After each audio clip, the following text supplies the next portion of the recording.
Hello, dear listeners. I'm your host, Genevieve Hopkins, and welcome to episode 32 of the Wheel and Cross podcast. Summer is on its way out.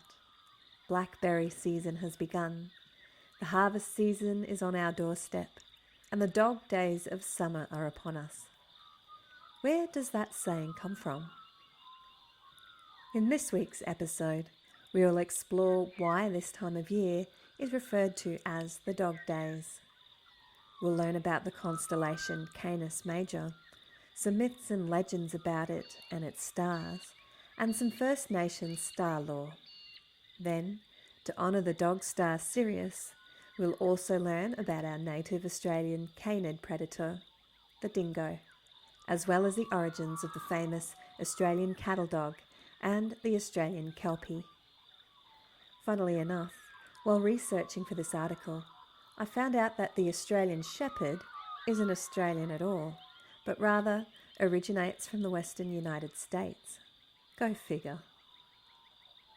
This podcast is free, but if you like my work, please consider subscribing to the Wheel and Cross Substack page, www.wheelandcross.substack.com. I would also appreciate your reviews on any of the podcasting platforms you use.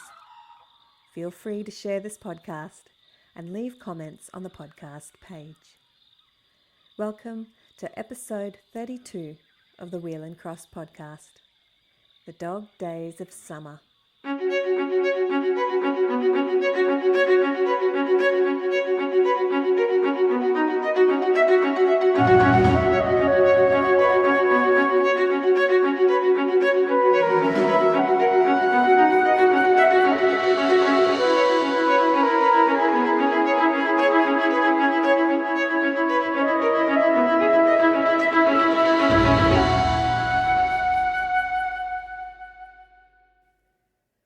As always, I would like to acknowledge the custodians of these lands on which I work and live in Australia's capital region, the lands of the Ngunnawal and Ngambri people, and I pay my deep respects to their elders past, present and emerging, and to all First Nations and First People across Australia.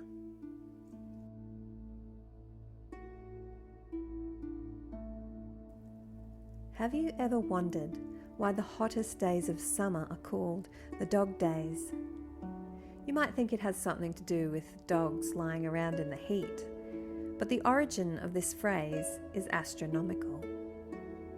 The dog days are named after the star Sirius, which is also known as the dog star because of its location in the constellation Canis Major, Latin for great dog. Canis Major contains two important stars. VY Canis Majoris is a red hypergiant star and the largest star discovered so far. Sirius, or Alpha Canis Majoris, is the brightest star in the night sky, and it's a binary star system, or a two-star system. It consists of a main star twice as massive as our Sun, orbited every 5 years by a white dwarf star. Ancient civilizations such as the Babylonians, Egyptians and Greeks noticed that Sirius rose and set with the sun during a period of about 40 days in midsummer. They believed that the extra heat from Sirius added to the sun's heat, making this the hottest and most uncomfortable time of the year. The Greeks and Romans associated this time with drought, disease, and bad luck, and called this period the dies caniculares, or the days of the dog star. Today we still use the term dog days to refer to the hottest days of summer, usually between early July and mid-August in the Northern Hemisphere, and the late summer month of February in the Southern Hemisphere. Sirius is significant for many cultures around the world. In ancient Egypt, the appearance of Sirius in the sky corresponded with an important event that was vital to survival, the flooding of the Nile River. In ancient Mesopotamia, The Babylonians considered Sirius to be an arrow aimed at Orion, with the bow consisting of the southern stars of Canis Major and part of the Puppis constellation. It was called the dog star by the ancient Greeks due to its prominent position in the Canis Major constellation. Its appearance during the hottest days of summer gave rise to the term dog days. Canis Major was seen by the ancient Greeks as Orion's hunting dog, helping him to fight Taurus the bull, or pursuing Lepus the hare. Orion's second hunting dog, Canis Minor, was added to the story by the ancient Romans. Canis Major also appears in ancient Greek mythology as Laelaps, the fastest dog in the world, destined to catch anything it pursued. Zeus gave Laelaps to Europa as a present, along with a javelin that could not miss. The gift proved to be an unfortunate one, as Europa herself met her end at the hands of her husband Cephalus, who was out hunting with a javelin. Cephalus took the dog to Thebes in Boeotia, a Greek province north of Athens, to hunt down the Tumesian fox that was causing some trouble there. Like Laelaps, the fox was very fast and was destined to never be caught. Once the dog found the fox and started chasing it, the chase did not appear to have an end in sight. Zeus himself finally ended the chase and turned both animals to stone. He placed the dog in the night sky as the constellation Canis Major, the Great Dog. From www.constellationguide.com. Ancient Islamic scholars referred to Canis Major as Kalb al-Jabbar, the dog of the giant. Maori recognized both Canis Major and Canis Minor as distinct entities that formed a larger constellation called Te Huinga o Rehua, or Te Kahui Takurua, the assembly of Sirius, where Rehua and Takurua referred to Sirius. In Australia, Sirius appears at two different times of the year. In winter, Sirius shines prominently in the northern sky and is visible in the early evening hours when it begins to rise above the horizon. In summer, Sirius is dazzling in the southeastern sky during the late evening or early morning. To find Sirius, locate the well-known constellation of Orion the Hunter. Sirius lies below Orion in the constellation of Canis Major.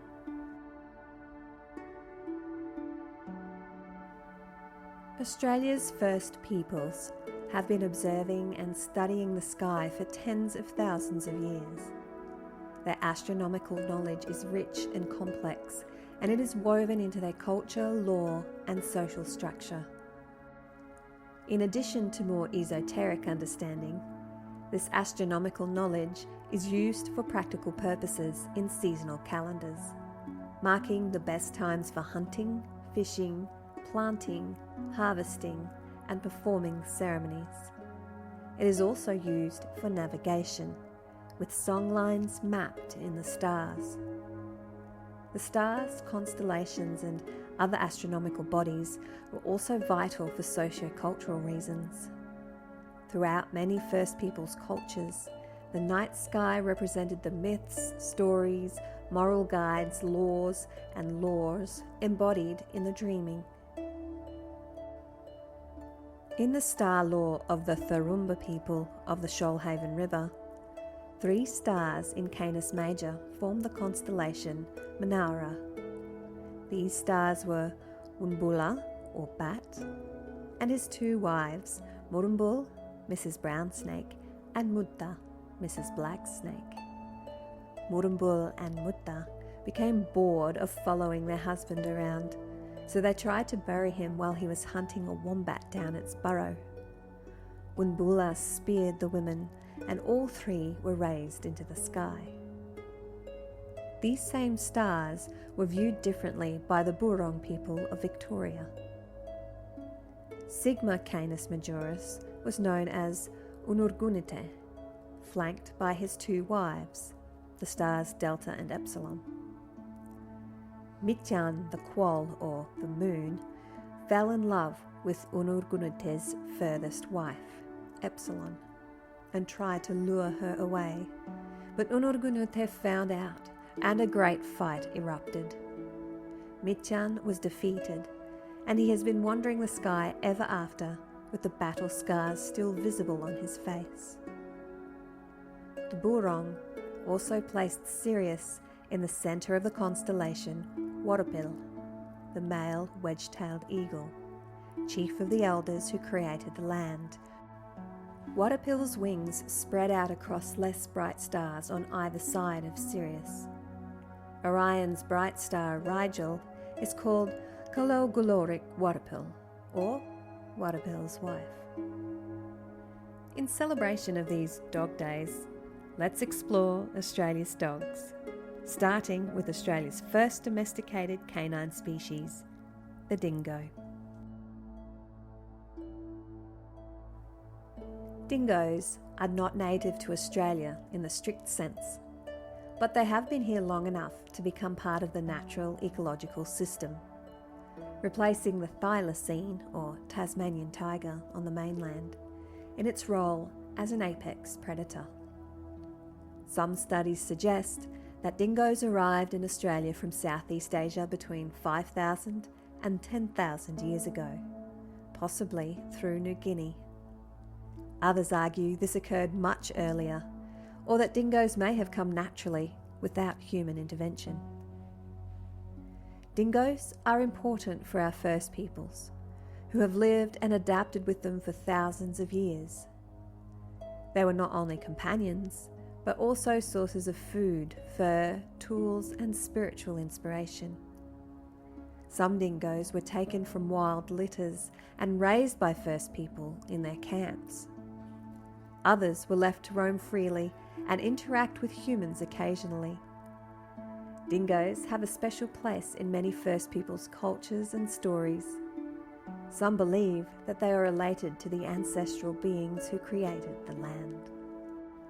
An Australian Geographic article about the cultural history of the dingo says, in traditional Aboriginal society, women travelled with canine companions draped around their waists like garments of clothing. Dingoes played an important role in the protection and mobility of the women and children, and are believed to have greatly extended women's contribution to the traditional economy and food supply. Dingo pups were taken from the wild when very young. The pups were a highly valued ritual food source, while others were adopted into human society. They grew up in the company of women and children, providing an effective hunting aid, a living blanket, and guarding against intruders. Nursing young dingo pups were also deeply embedded in traditional customs. Dingoes were also revered by Australia's first people for their ability to locate water above and below ground. Written records, artworks, and photographs in museum archives reveal dingo water knowledge as recorded by European explorers. Records reveal a number of accounts of wild or semi-wild dogs leading Europeans to life-saving water springs. In Australian cartography, a dingo soak refers to a waterhole dug by a mythical or live canine. There are other freshwater landmarks across the continent: Dingo Springs, Dingo Rocks, Dingo Gap. In Aboriginal mythology, the travels of ancestral dingoes map out song lines, graphitic maps, tracing pathways across the continent from one water source to the next. Their stories tell of the formation of mountains, waterholes, and star constellations. In some accounts, dingoes emerged from the ground as rainbows. In others, they dug the waterholes and made waterfalls as they travelled through the landscape.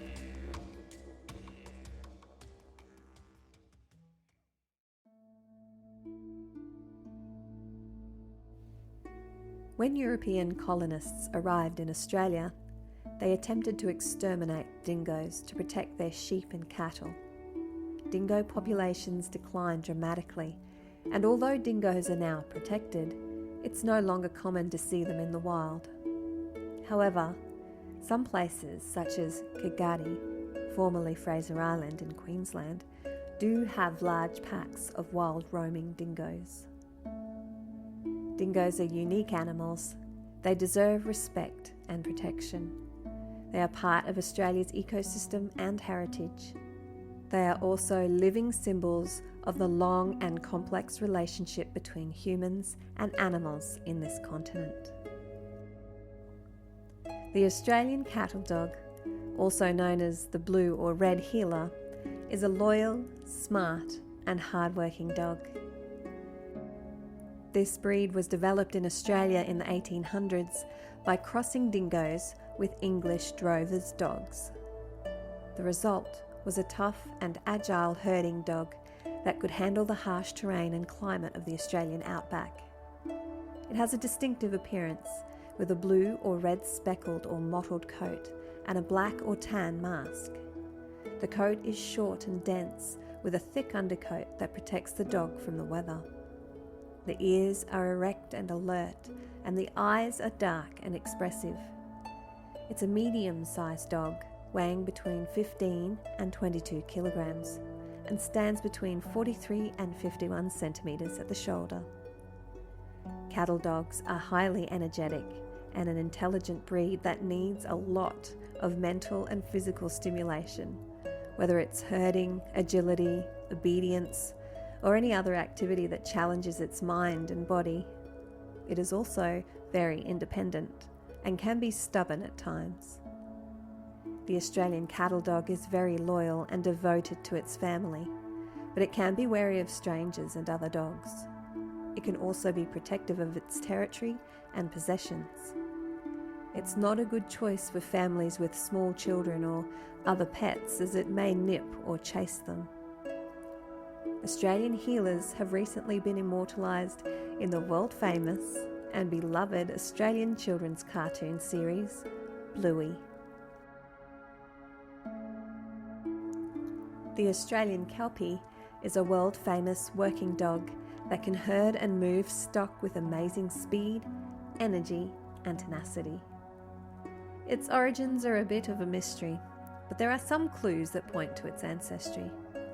The first dog known as a Kelpie was a black and tan female pup with floppy ears, born in 1871 near Casterton, Victoria. She was bought by Jack Gleeson, a sheepman who named her after a mythical water creature from Scottish folklore. Gleeson later acquired another dog, a black male named Moss, who had some dingo blood in his veins. He bred Kelpie with Moss and produced a litter of pups that inherited their parents' exceptional working abilities. One of these pups, also named Kelpie, was given to C.T.W. King, who entered her in the first sheepdog trial in Australia in 1879. She won the competition and impressed everyone with her skills. From then on, dogs of this type are called Kelpies or Kelpie's pups, and they became very popular among Australian sheep farmers. They were also crossed with other imported collies and native dingoes to create different strains and colours. Today, the Kelpie is recognised as an official dog breed and found in many countries around the world. The Australian Kelpie is a medium-sized dog, renowned for its intelligence, alertness, and eagerness to work. It can learn almost anything and thrives on challenges and new tasks. The Kelpie is also very devoted to its duty and family and will protect them from any threat. It doesn't usually bark, but will alert its owners if something is wrong. It has a lean, muscular and agile body with a short and weather-resistant coat that comes in various colours such as black, red, blue, fawn or chocolate. The Kelpie has a chiselled muzzle, a proportionate head and alert ears. The average height of a Kelpie is 40 to 51 centimetres and the average weight is 11 to 20 kilograms. An Australian Kelpie cattle dog cross called Red Dog, or Red for short, became famous, and the Australian film classic Red Dog was made of his exploits. Red travelled throughout the vast Pilbara region of Western Australia by himself or in the company of various owners. He was friendly and well known by many communities in the region. The Dampier Salts and Social Club and the Transport Workers Union made Red a member. The Bank of New South Wales even gave Red a bank account and used him as a mascot with the slogan, "If Red banks at the whales, then you can too." Sadly, Red was deliberately poisoned with strychnine in 1979. He was buried at a secret location in an unmarked grave by veterinarian Rick Fenny. A plaque commemorating the Pilbara wanderer is fixed to a boulder about 3.7 kilometres outside the town of Cossack in WA. Some say it lies close to where Red was buried. A statue of Red was erected in the town of Dampier in 1980.